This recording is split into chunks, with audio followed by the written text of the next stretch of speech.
Okay, good morning or good afternoon for those of us joining us from the East Coast. Good morning to all of our fellow PGA professionals in Hawaii, our fellow PGA professionals in the NorCal section, of course, everybody here in SoCal that are joining us on the first ever District 11 Catalyst webinar series for everyone in the NorCal section in Hawaii. The SoCal section does a weekly webinar webcast called the Catalyst Webinar Series, which is a bi-weekly or now a weekly webinar series of education for building. It's a bi-weekly educational platform for creating success and change in your club and career. And we are very excited and very proud to have Jeff Price, Chief Commercial Officer for the PGA of America, joining us today. Also, we have Ted Logan, Director, American Development Model, and also Coaching and Player Development for the PGA of America as well. Of course, we have to give kudos to Bill Trojanowski, our District 11 Director, who's really been the catalyst, no pun intended, in bringing this to fruition with Mr. Price. Jeff Price, can you hear me? Hello, good morning, good afternoon yes, for you, sir. Can you hear me? Yes, we can hear you. Ted Logan, are you on there, sir? I am here. Fantastic. Okay, so we're looking at the first page of your presentation, Jeff. Perfect. And it's all yours. Take it away. I really appreciate it, and thanks for all of you for joining today. It's a very exciting time. I think obviously the world around us is very challenging, but I think we've worked closely with all the District 11 leadership in working through the Back to Golf program and seeing the numbers of folks that are playing golf right now.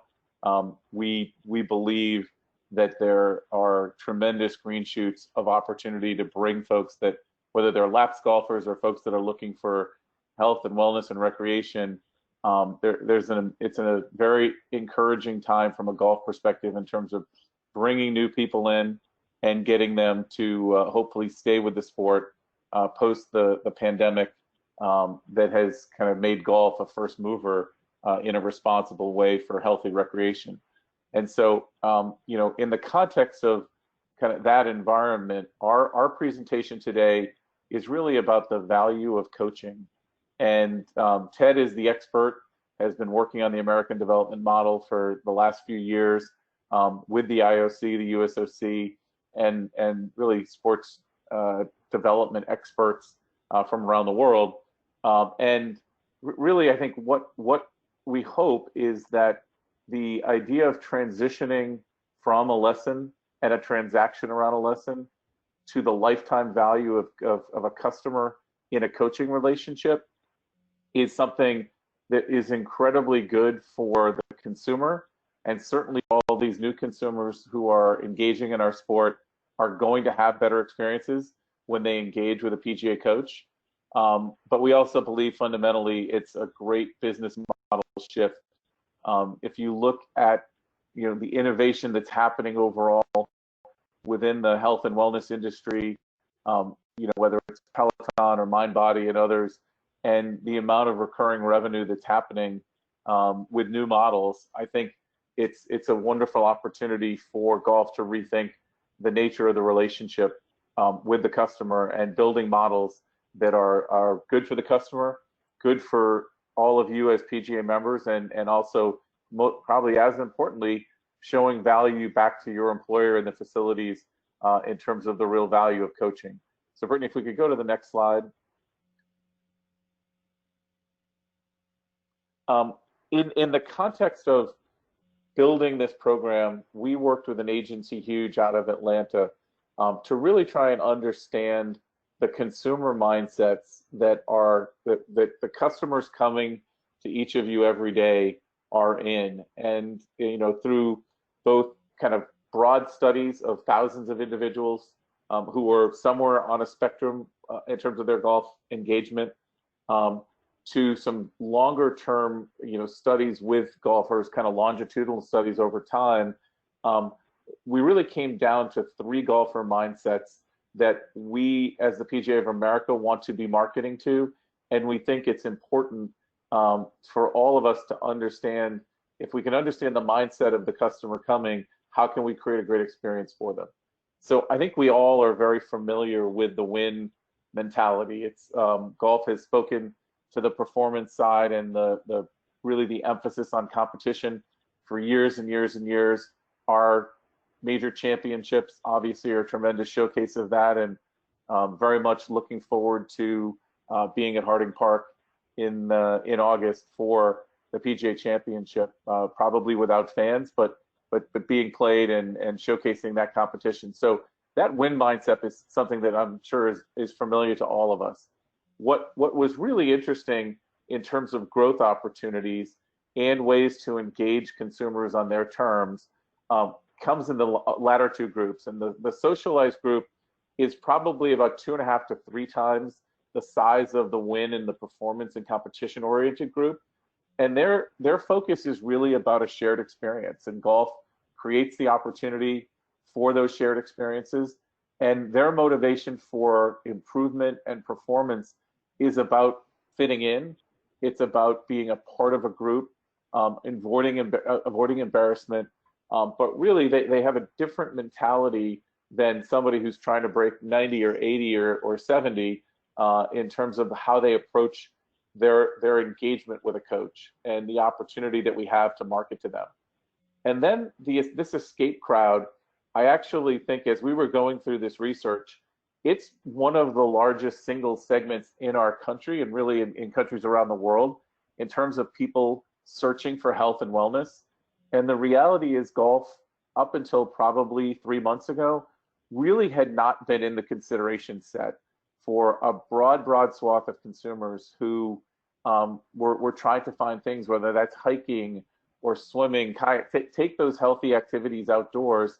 Golf has now all of a sudden become top of mind. And so we're very much kind of pulling forward our plans, and we'll be launching in the next couple of weeks public service announcements and a marketing campaign very much focused on engaging in this audience of folks that are looking for that health and wellness and finding golf as a very interesting opportunity. So much of what you're going to see from the PGA of America, and I think from a consumer understanding, we're trying to use these mindsets so that we speak to the broadest possible audience rather than just the win mentality.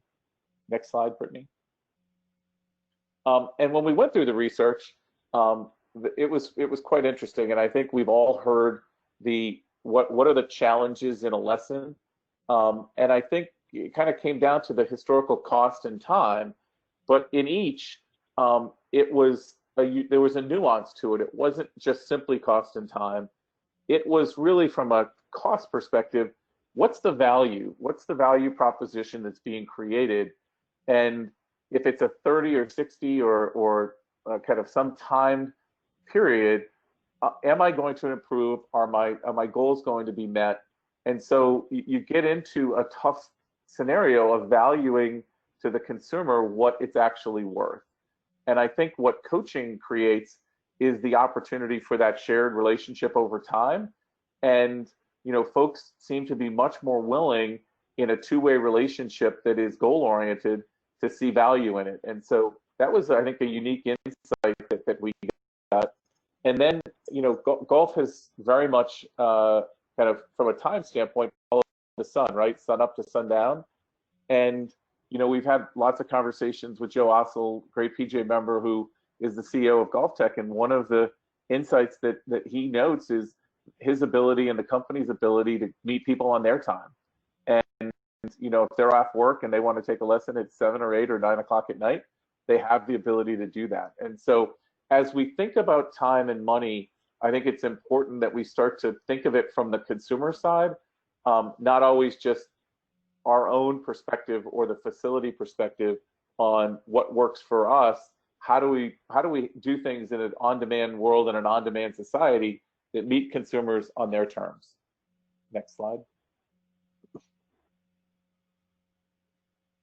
So when we asked those groups of consumers kind of what ultimately is the way you would describe the difference between an instructor and a coach, and we recognize many of your titles are director of instruction, et cetera. We're not necessarily asking for a change in what you're called, but I think the opportunity exists in this transition from instructor, which has some very, learning and good, but you start to see things like hard and difficult and not necessarily for me.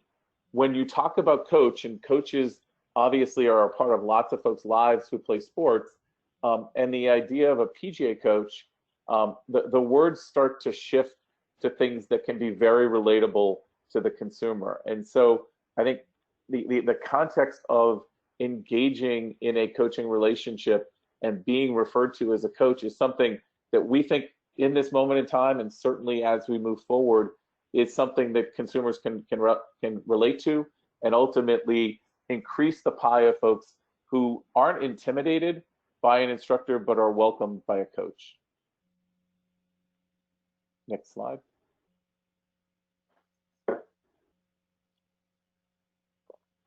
This is probably evident to all, but we thought it was important to share.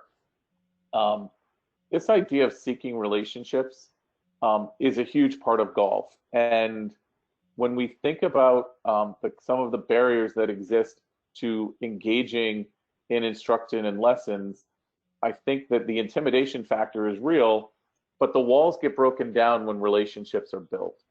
And ultimately, if we can build those relationships and build those bonds and have a trust factor in there, it really does have the potential to move the needle. And I think Ted can speak to, some of the really strong returns we're seeing from folks in the field that are embracing that approach, and the kind of growth in terms of what's happening by engaging in a relationship over time, beginning to echo our PGA Journeys campaign, beginning a journey with that student, and that it's building a relationship that will grow and develop over time. Next slide. And so in the context of all of that, Ted and the team developed PGA.Coach. And it really is the go-to resource at no cost for PGA and LPGA professionals from a coaching perspective. And it's really been amazing to watch. And I'll kind of turn it over to Ted to walk you through PGA.Coach and ADM in terms of what is available and the thought process that's gone in. But I would say, we're up to 2,500 or so folks that have gone through ADM training and engaging in PGA.Coach and the mobile app. But Ted, I'll turn it to you to kind of take the group through what we're doing with PGA.Coach. Brittany, maybe you can go to the next slide to set it up for Ted to talk about ADM and then the framework of PGA.Coach.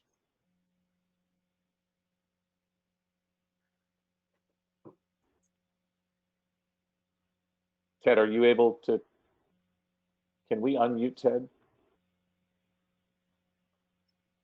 Yeah,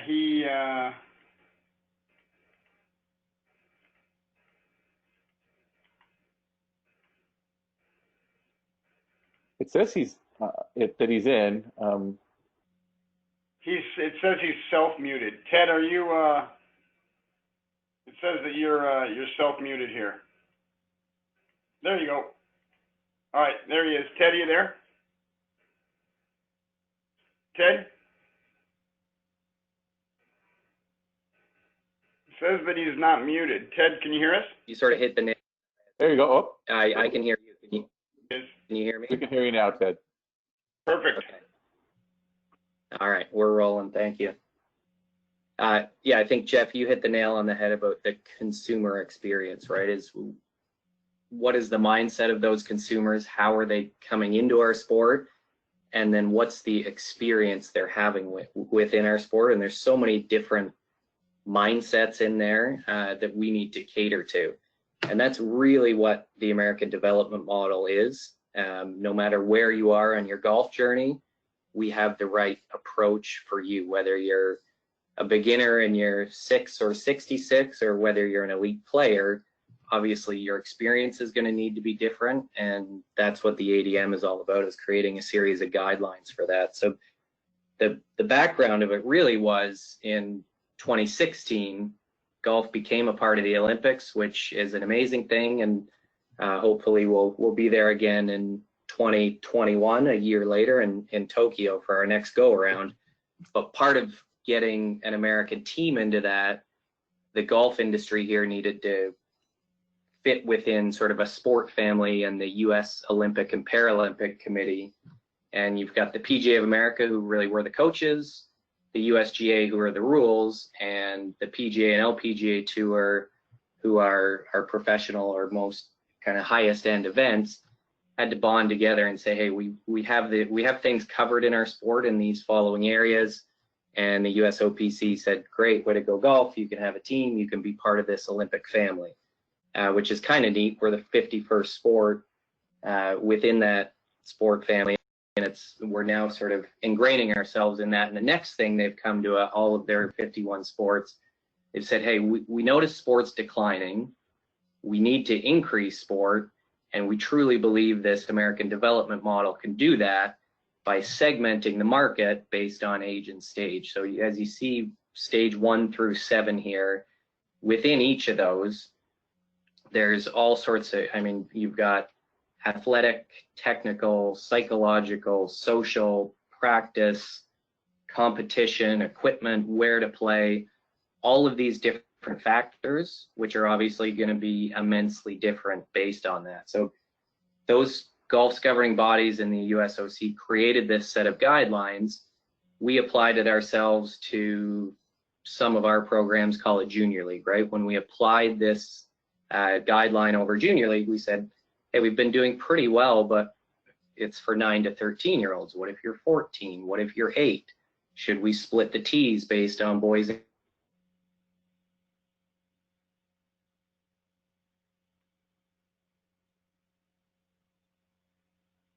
Ed, I think we lost you.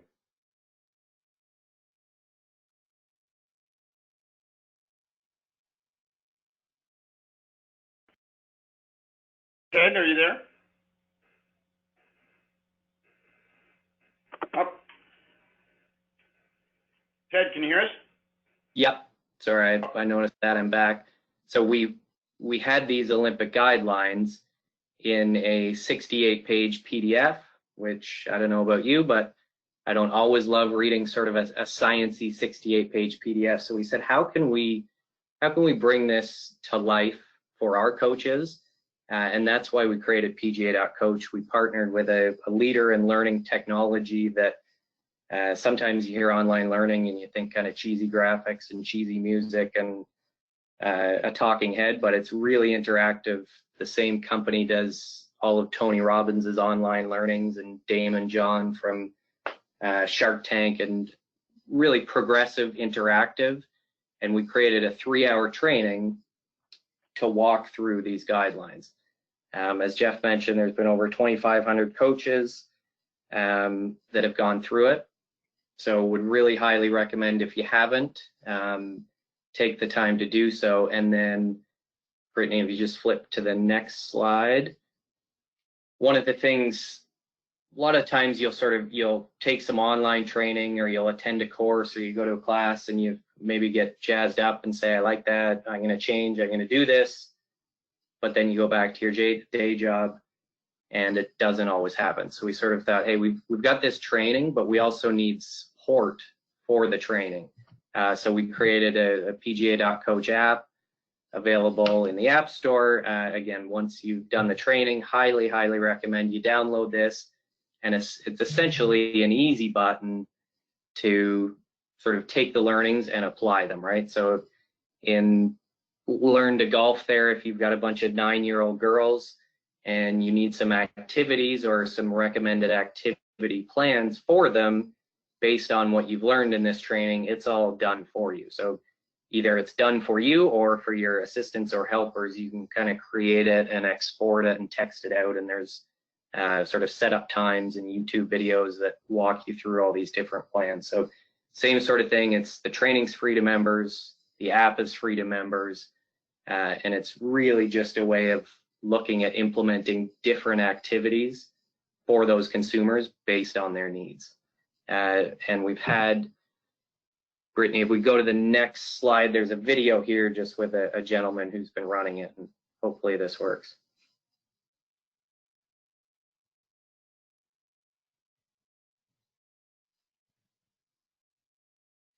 I think we may need to unmute Brittany in order to hear it. Yeah. Muting her now. Hang on, Brittany, go back for a second.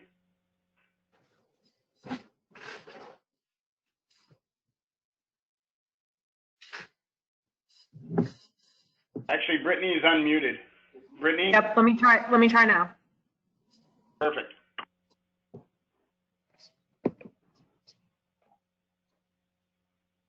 Brittany, can you play it so that it comes through your speakers? Yeah, it's coming through right now. You can't hear it? We can't hear it. Yeah, that's okay. I mean, what I'll do, Bryce and Bill, I'll maybe package this up with one or two other videos or readings, just on ADM in general, coaching in general, and just a couple of videos that might help the coaches in their day-to-day, if that's okay. Hey, Ted, let me ask you a couple. That's fantastic. Let me ask you a couple questions. As not someone who is, you're the player development expert. I'm the marketing guy, right? And trying to partner with you. I've learned so much. But talk a bit about the learnings and the insights that obviously there's two parts to this. This is working for most sports, probably up until the age of 20, because the drop-off rate for the folks who are in football and basketball and other sports, it just tends to be a much younger cohort that is focused against. We have a lifelong opportunity. So maybe starting with the youth side, start with that. The insights in terms of dropout, kids not engaging, burning out, certainly girls at a very young age, 13. I think you shared with us the Tommy John surgery of is it average age is now 16 years old. Maybe just give some insights in terms of why ADM for youth is so important, and then maybe we can follow up on the adult side. Yeah, definitely. I mean, we've all seen it, right? The burnout, or we've all been at the junior tournaments where kids are supposed to be out there having fun, and you'll see them kind of miss a putt and look back at their parents and their mom or dad's, throwing their arms in the air and doing a big sigh, and you just kind of think, is the experience right for the athlete? And it's really, you put the athlete first in everything, and that's kind of the mantra of ADM. So at the age of under 12, basically all sports are declining, whether it's soccer, baseball, football. You've got sort of all these core American sports with participation declining, and then a couple of sports, hockey, lacrosse, and they're increasing, and they're basically attributing it to, hey, we just applied this ADM and made some simple changes. So in hockey, they said no more body contact until the age of 14 or 15, because you had a 12-year-old who was 6 feet, and a 12-year-old who was 5 feet, and no matter how good that 5-foot player was, if he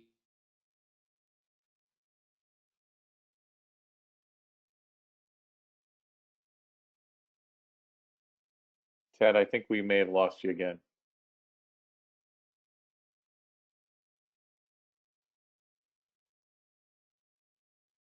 Sorry for the technical difficulties, everyone. Yeah, sorry, it was, I think I got muted again. So I think I left on that sort of hockey body contact example. So, I mean, it is all based on sports science, but it's also not rocket science.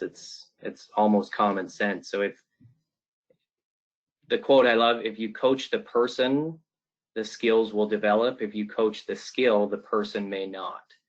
So it's really, you got to put that athlete first and make sure they're having the right experience no matter where they are. And that applies to an adult, right? I mean, a lot of the times the interest in golf has never been greater, but a lot of the times, what are we selling? We're selling a private lesson for $199 or 18 holes for $199. And that's probably not an amazing experience. Or I'll pick on Get Golf Ready. You would go through 5 lessons, and then we try and sell you that $199 tee time, and after 5 lessons, you're really not ready for that. So it's really looking at that success of kind of spoon feeding someone along the way in their journey. And to your point, Jeff, they then have that relationship with the coach, and they're not only a lifelong golfer, but they're a customer for life, which when that happens, I think we all win.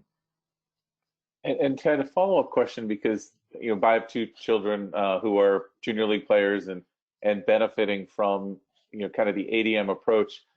You talked about the athlete and developing the whole athlete. It's really been interesting to see some of the activities that the kids have been in are very non-traditional to golf, but great at developing kind of the fundamentals of movement, and by developing the whole athlete, they become better golfers. Maybe just share a bit of that, because I think at times having everyone at a facility understand ADM, not just the coaches, is really important, because it's not necessarily business as usual in the way that you implement it, certainly on the youth side. Maybe expand on that.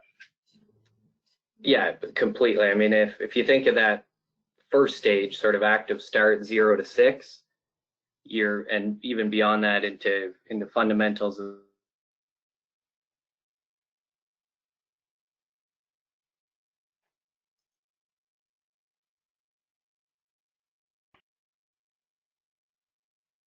Ted, I think we lost you again. Yeah, he's not muted.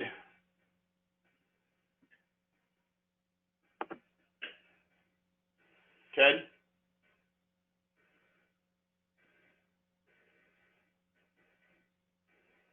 turn them into fun. Oh, Ted, you just came back.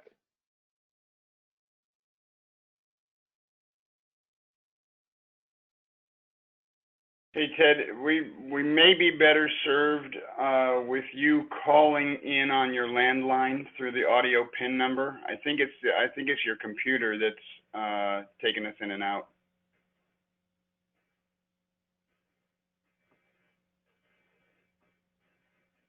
So he said, well, we're partnering you with Coach Jay, and he played college and he knows exactly what he's doing. So day one, I show up to the softball practice, and Coach Jay is sort of in his full stirrups, cleats, button up, logoed Under Armour, dressed to the nines. And I thought, this is kind of weird. He's got the whole field lined perfectly. And he says, okay, we got 20 minutes of hitting, 20 minutes of throwing, and 20 minutes of catching. And he was going to start these 6-year-olds just lined up, 26-year-olds just hitting for 20 minutes. I said, well, Jay, I don't know if that's really what they need. And sure enough, 1 minute into it, half of them are throwing dirt at each other, others are chasing butterflies, and sometimes we're teaching these kids like they're adults, and that's the last thing they need, and they're not going to come back. So that's where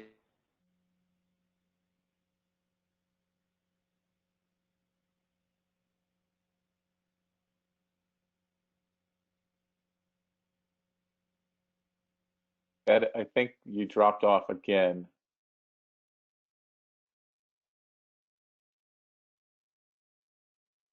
Oh, I think it looks like oh, Ted, are you there? Ted?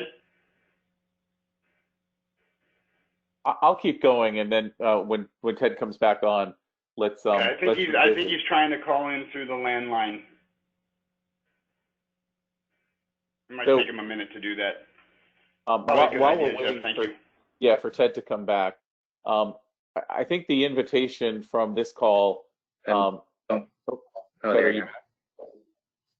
There he is. He's there. Ted? Okay, Ted, take it back. Sorry, we lost you there for a moment. We got through the softball story, and Coach Jay putting the girls through a college softball team workout.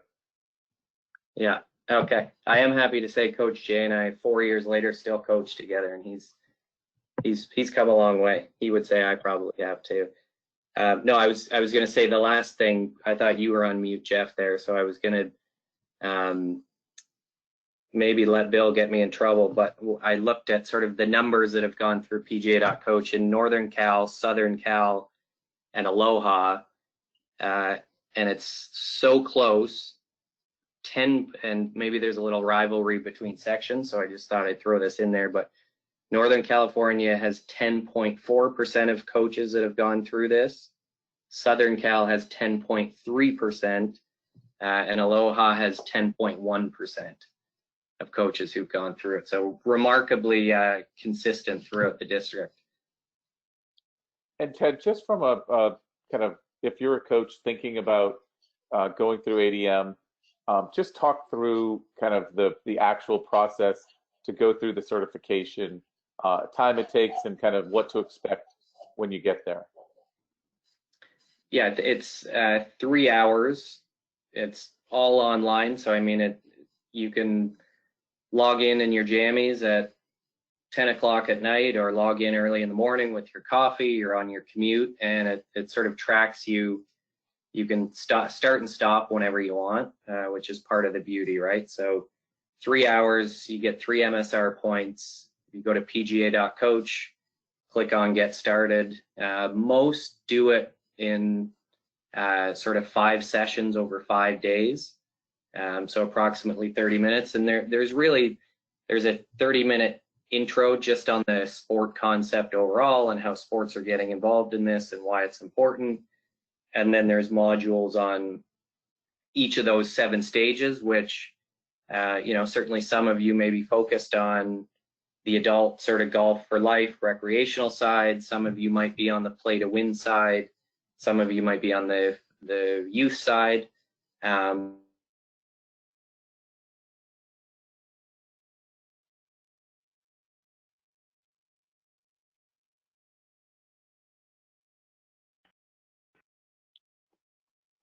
I'll jump back in.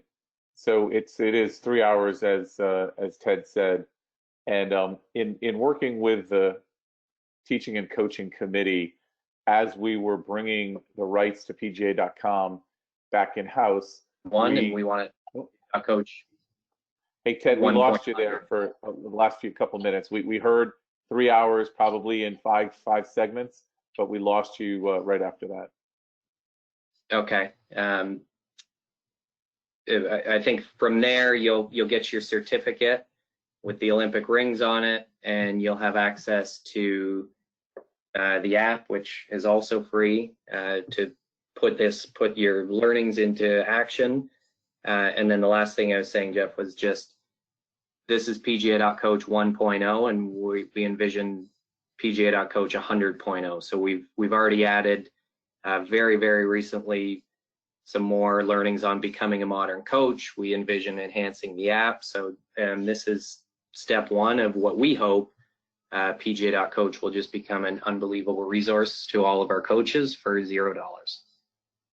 Thanks, Ted. And we'll at the end we'll open up for questions, and certainly if you have them, submit them, and we'll get to them here in just a couple of minutes. As I was saying, so PGA.Coach launched 2 years ago at the show. We've had, I think very solid engagement and very pleased. The goal for the year is to get to 3,000 coaches that are ADM certified. We're at 2,500, as I said. So obviously hopeful that some of you on this call will help us move that forward. But really the construct is so that as we have relaunched PGA.com and really tried to make it about the voice of the PGA professional, and ultimately create something that has value, real value to our PGA professionals and the facilities across the country, we've really changed and transformed what PGA.com is as a site for golfers connecting to PGA professionals. And so the Teaching and Coaching Committee worked with us and set ADM training as a kind of benchmark and a threshold by which access to coaches on PGA.com would be possible. And so, Brittany, if you can advance to the next slide. I'm going to do a quick overview on PGA.com and then make the link between being ADM certified and what is coming on PGA.com that can hopefully generate significant leads for those of you that are interested in finding new customers through the power of the PGA and the PGA.com brand. And so what we've tried to do is create a tone of voice that is very active and relatable and passionate, but probably most importantly is inspiring people in the future of the game to get more people to play, and most importantly, put the PGA professional kind of at the center of that ecosystem in terms of content, communications, and ultimately inspire people to play more golf. Next slide. And in the context of this, and Bill having been a true advocate in the boardroom in terms of this, we're really looking at building, or in the context of building, two discrete set of offerings. We're working and testing right now in market a toolkit that would be really for use with your current players. We've heard from a lot of coaches who kind of piece aspects of various systems together, whether that's registration, scheduling, video components. Our hope is that, we've been set back a little bit by the pandemic, but our hope is that by 21, we will be launching a tool set that, again, will be at your option, and really it's going to be available to all PGA members to help better run your businesses and enhance those relationships, as all consumers kind of are expecting their lives to be run from their phone. We want to create something that the association can offer to PGA professionals at a very fair market price, with integrations into lots of other things as we go forward. So kind of could tie in V1 or TrackMan or other components that you may be using, but to a core system that allows you to run your business, manage run the consumer connectivity, and manage your coaching business. And so that's one side of the equation of what's being built. What we're launching in July is what we're calling Open Table for Golf. And we use that term very specifically because, as we analyze lots of platforms from Uber, as a perfect example, and there are so many others that we live in, and eBay, others that have created incredible value in terms of consumer experience. Open Table started with the premise that you could take kind of old line traditional businesses, connect them to consumers digitally, and create better experiences, and really be in a position where through discovery, through search engine work and optimization, people are dining more often. They're engaging and creating discovery for things they probably would never have done, and ultimately create an opportunity where restaurants and consumers meet, and Open Table kind of delivers that customer. We ultimately see the launch of Coach Profiles on PGA.com, or the relaunch of Coach Profiles in a much more dynamic way, as the beginning of our Open Table for Golf. And as I said, in working with the teaching and coaching committee, the standard for entry is to be ADM certified. And the rationale for that was very much, if we're reaching out to consumers, we want to make sure that there's a great consumer experience that they're going to have. And that was the threshold that those on the teaching and coaching committee felt for 3 hours to be able to get the power of PGA.com behind you was a worthwhile trade-off, with at no cost in terms of accessing PGA.Coach, being ADM certified, and obviously then gain the benefit of distribution. Brittany, if you could go to the next slide. And as I mentioned, over time, and this isn't going to happen in July when we launch, but the plan really is to try and be, if you think about the PGA show every year, or the Vegas show normally in every August, the industry kind of rallies around our brand, and people come together. We believe there's an opportunity virtually to do that. I think we've all seen in the last 3 months how virtual has changed dramatically, and things that we wouldn't have thought about doing 3 months ago, we're doing on a regular basis. And so we really believe the opportunity to open the platform to others who are innovating, and really giving coaches in their hand the ability to have a tool set and ultimately an ability to connect with consumers will be a very, very powerful thing. Next slide. And so really the ask is for, if you haven't gone through ADM training, to go through ADM training, become certified. if you have, once you've done that or have already done it, we're opening up and literally have opened up the opportunity for you to fill out your profile. And we worked with, again, Huge, the agency, from a design standpoint. We asked consumers what they were interested in terms of what does a profile look like? How do we make it engaging for consumers? But at the end of the day, the one thing that we need kind of going forward, as any platform does, is to make sure that that profile reflects what's happening with you, with your facility, the programs you're running. So when the consumer comes, and at whatever time they're able to search or look for, trying to find a coach or look for a lesson with the person who's going to be right for them, that the information that's on your profile is updated. But it's a very simple process. We can go to the actual profile for Jane at the bottom there. Brittany, can you click on that link? And hopefully it opens.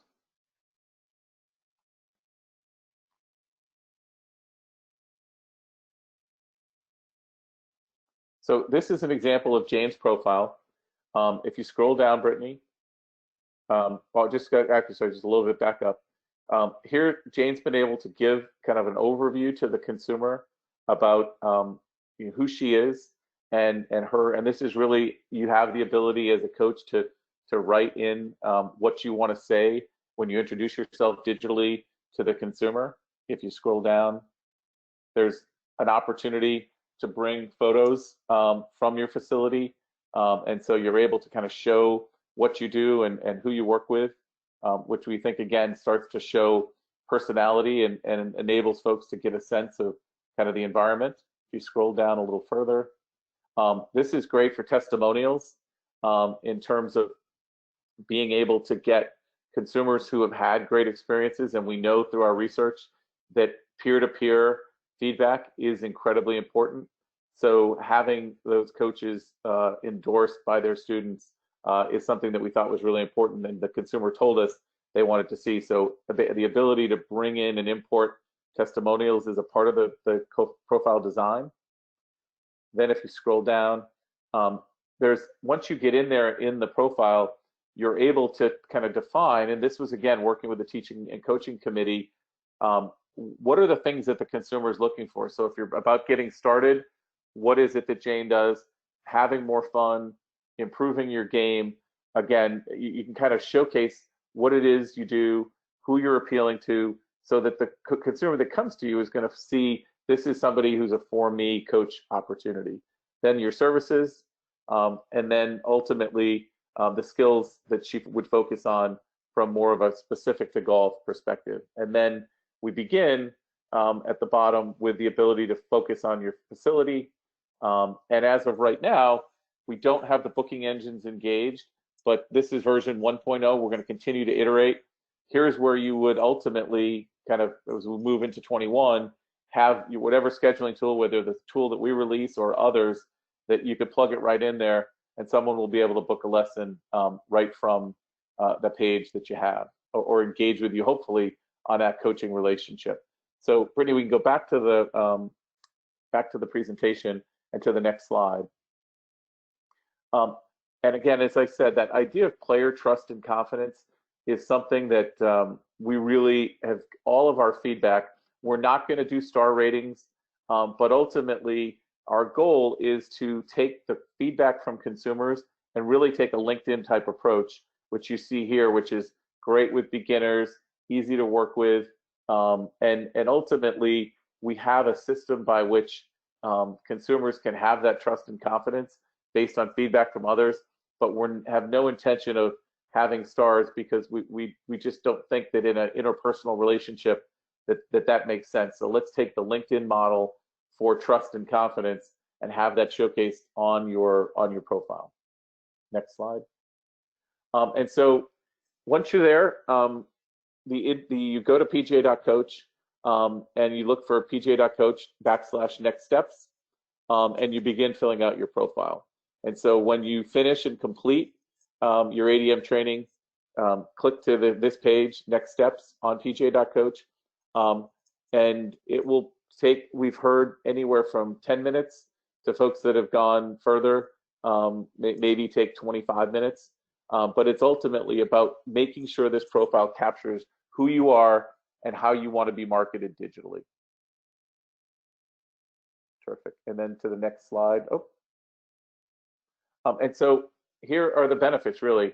If you think about it, it's a glossy, interactive web page on PGA.com. And the fact that our brand as an association in the digital space, having that PGA, those 3 letters, is incredibly powerful as a brand overall, but really, really powerful in the digital world.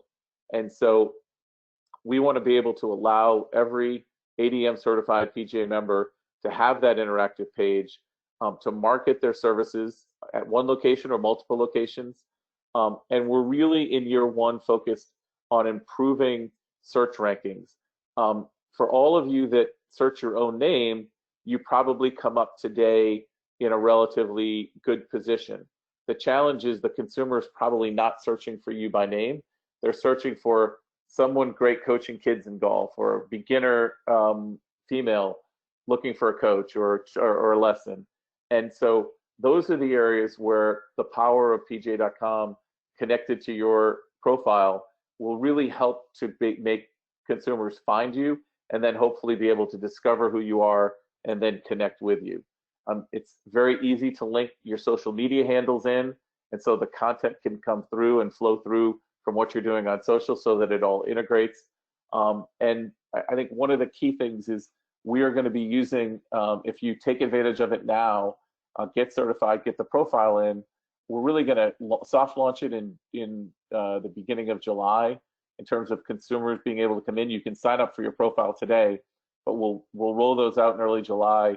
But the intent is to use the PGA Championship in August to promote the value of coaching through journey spots, on-air discussion, lots of promotion of coaching. We originally, if it had been played under normal circumstances, we're planning to launch a coaching channel on PGA.com, which would kind of highlight the coaches, the best players in the world, and talk about why that's relevant. That's been postponed to 21, but you will see significant promotion of coaching, the whole mindset of coaching, and specifically to find the coach that's right for you, go to PGA.com and find the coach on PGA.com who is there. And so, Brittany, I think that is the one more slide. That is the end. So again, I think our hope is that we've given you a taste of what PGA.Coach in terms of training, ADM, development, and the opportunity to improve consumer experiences is then connected to the profile that is available on PGA.com that can promote you to the world and hopefully drive new incremental business from consumers that are finding you because we optimize search, we promote the heck out of it through our championships and our other assets, and ultimately create new consumers who are having great experiences in the game of golf and become lifelong customers, to Ted's point. So I will stop there, and I think we have about 10 minutes to be able to answer questions that Ted or I would be happy to take. And if anything was confusing or we didn't kind of explain the framework, we'd be happy to go deeper. So we'll open it up to any questions that you might have. Thank you, Jeff. Thank you very much. And Ted Logan, thank you very much to you, sir, as well. For those that have completed ADM training on US kids, does that transfer over to PGA.Coach?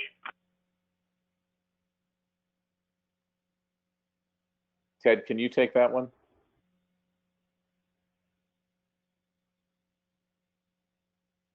Ted's on self-mute. Ted, you want to unmute yourself to answer that one?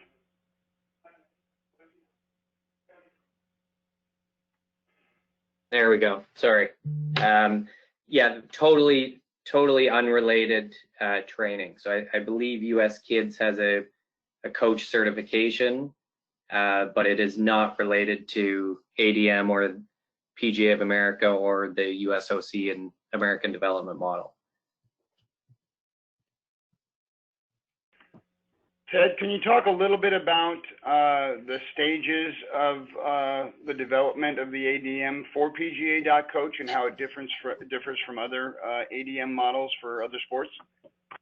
And Brittany, can you go back to that slide that showed the stages just to help?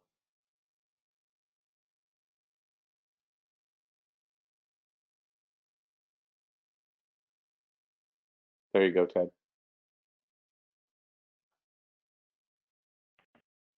So Ted, some of the key differences between the ADM model pertaining to PGA.Coach and how it links up and differs from ADM models for other sports. Skills, and then sort of once you get into, say, play to win, I mean, when you jump into the training and look at the guidelines of golf's play to win, it's very intensive, very specific down to, GIR stats, ball speed, it gets really granular, tournament scheduling, what your fitness, psych, and nutrition program looks like. So that obviously gets very, very golf specific in those later stages. Ted, is it fair to say that the philosophy across all sports with ADM is the same? The ask is that each sport make it specific to the essence of that particular sport. Yes, totally well said. I mean, I think that if you're the U.S. Olympic and Paralympic Committee, you're sitting there saying, hey, we might have a problem if 1 in a million Americans are going to win a gold medal in badminton and we only have 300,000 playing. We've got a problem. We need to get 1 million in. So let's make sure that it's a very wide funnel and everybody's having the right experience, and then knowing that they're having the right experience, then they're going to sort of evolve through all of the stages. But the key is that wide funnel at the start. Thank you, Ted. Thank you, Jeff. In terms of the rollout of PGA.Coach and the ADM certification, it has been lower than anticipated in terms of PGA members taking the training and utilizing the app and the services. What are some of the strategies in place from a marketing standpoint to kind of kickstart the PGA's involvement with using this application? Actually, can I jump in before Ted speaks? Because I just want to reframe the question.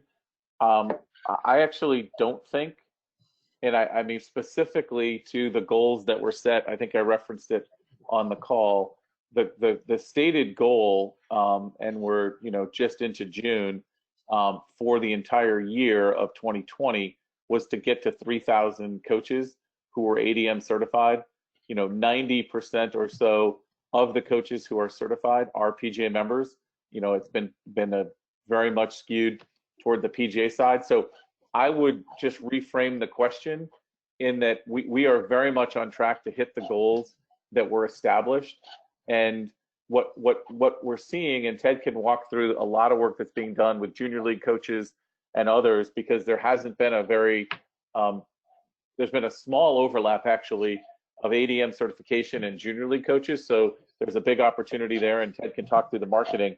But I think it's important that in this area, we're very much on track to hit the goals that we established, and not sure where that narrative has come from, but I would say, to the board and Bill Trynowski, if you want to speak, those goals that were set, I'm very confident we're going to hit for 2020 and then continue on for 21. But Ted, maybe to the specific things that you and your team are doing to drive like activities like today that are trying to drive engagement in terms of ADM training. Yeah, I think well said, Jeff. That target was 3,000 by the end of calendar year, and confident we'll get there. We're well on our way. Some low-hanging fruit is surprisingly, we sort of thought, hey, 2,500 coaches in.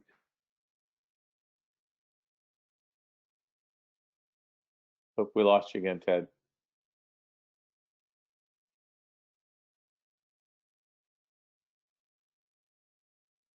He's not muted.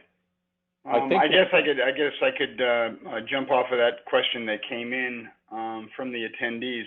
Why would that impression, that narrative, why would that be there in terms of it having a slower start than it should? We've got 300 downloads. Hey Ted, we lost you there for a little bit. Okay, apologies for that. I don't know why that keeps happening, but I was just saying a massive opportunity, or where we see growing, is the mobile app. So that's we want to grow and improve that over time. So there's 2,500 folks who've downloaded it, and we're just taking feedback this season on what else do you need, how can it be better, how can it improve your life as a coach. And then sort of lastly, I think I mentioned the USOC is mandating this for all sports by 2024, and there's 3 key criteria that they're asking each of their 51 sports to do. They said create guidelines, create coach training, and then identify and market those sort of who are within this. And by the end of 2020, we're going to have completed all of those. So the sort of pie in the sky goal that we want to hit is let's have golf be the best experience in sport, period. And if we do that, we all win. And I think we're certainly leading the way with those Olympic sports in creating those 3 now versus waiting till 2024. Well said, Ted. And to the question in terms of the narrative, I'm honestly not sure where that kind of originated, because certainly to executive management and to the board, the updates that we've given, we are tracking to the goals that were set. And so I do think we believe when coaches see the promotion that comes in the PGA Championship and ask if they're not aware, why am I not a part of it? That will be another impetus in terms of leaning in. And again, I think the teaching and coaching committee felt a 3-hour training in order to have the ability to be featured on PGA.com with the promotion and support and infrastructure that would be provided was a very fair value exchange. And so our hope is that as we continue to build, as Ted just talked about, that narrative of how you tie this all together, it becomes a more and more compelling to take the time. And I do think, the feedback, the NPS scores of folks that have been trained have been very, very positive. And so we're going to continue to drive improvement. We're going to continue to kind of do hand-to-hand marketing and engagement. As we said, junior league coaches is a big opportunity because of the low penetration. But I think part of it is also just getting member-to-member promotion for those that have taken it and benefited, both the individual coaches, but also John Leonard, our secretary, talks about how all of his folks working at his facility went through ADM and absolutely just exploded their coaching revenue in such a way that it was a significant revenue boost for the facility, but also a very positive revenue boost for those individual coaches. So not sure, can't answer the narrative question where it comes from, but just want to make sure we clear it up because we very much believe we're hitting stride and doing the things that we said we were going to do. It certainly clears it up for me. In terms of the small overlap with the ADM and PGA.Coach, what are some of the tactics that we're going to utilize to bring that certification number up amongst PGA Junior League? Yeah, that one's straight to Ted because he's in the middle of doing so.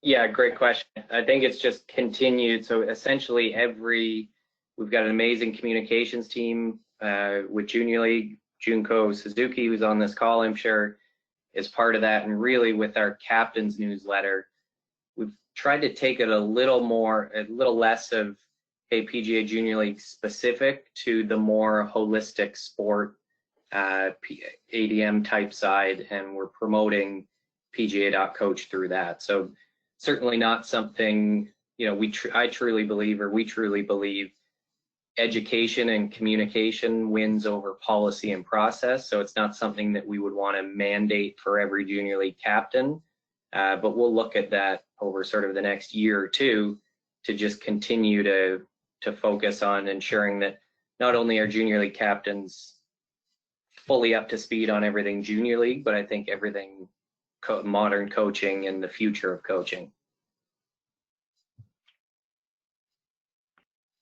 Thank you very much, Ted. Thank you, Jeff. On behalf of the Catalyst webinar series and the Education Committee for the Southern California PGA, as well as the NorCal section and Hawaii, want to thank you guys for your time and expertise in helping promote and educate the benefits of PGA.Coach and the ADM associated with it.